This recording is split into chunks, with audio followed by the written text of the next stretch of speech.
If something not from this earth had been recovered, it would have been brought to a classified military base high in the Ural Mountains, where super-secret operations have been conducted since the Second World War. This incredible footage depicts members of the Soviet armed forces and what are believed to be 2 KGB agents inspecting and recovering a crashed flying saucer. Russian author Veniamin Vereshchagin has an idea of the final outcome of this operation. Насколько мне известно, обломки аппарата. As far as I know, the debris and their organic parts were taken to Mytishi, Где предположительно были сделаны where the apparatus was disassembled, анализ analyzed, аппарата, and then back engineered.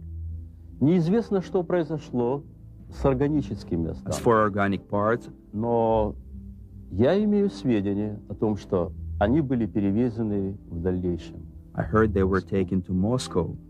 Для изучения. Но что What было happened после этого? afterwards, I don't really know.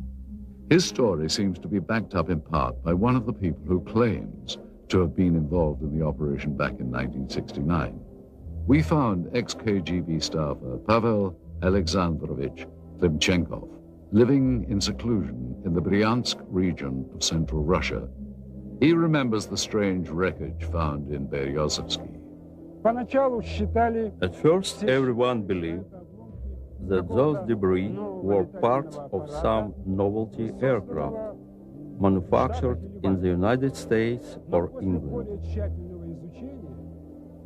But having done some measuring and material analysis, we came to the conclusion that none of the domestic or foreign manufacturers known to us could have produced this apparatus, at least not in the conditions existing on this planet.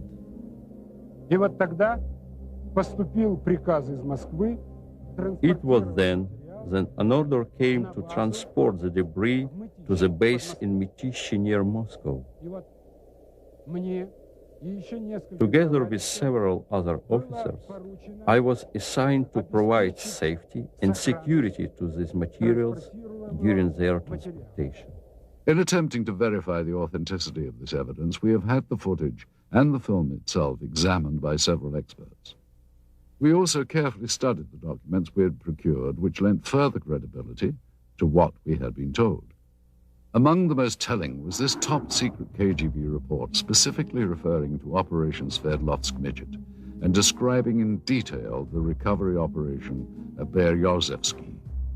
This document mentions the crashed disc, the organic remains, and the filming itself. There was also this secret order from the Soviet Ministry of Defense requesting assistance from military unit 67527. We looked closely at such elements of the footage as the uniforms and the arm patches worn by the soldiers. These patches seem consistent with the patch worn by such Soviet Army air defense companies as military unit 67527. They're all wearing winter coats, which don't appear to have much in the way of insignia on them. And that is not out of character for the winter coats. They would generally not contain much in the way of identification.